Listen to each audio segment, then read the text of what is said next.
চায়ের রাজধানী শ্রীমঙ্গল। সবুজে বুক ছিঁড়ে দাঁড়িয়ে থাকা প্রাণবন্ত এই শহরটি সিলেট বিভাগের মৌলভীবাজারে অবস্থিত।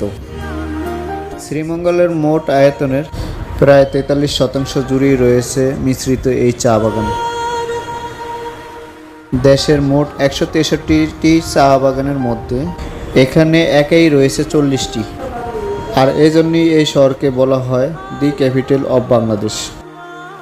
এখানে এলে প্রথমে যেটা চোখে পড়ে তা হলো মাইলের পর মাইল সবুজে মোড়ানো চা বাগান, আর তার সাথে একে একে ধরা দেয়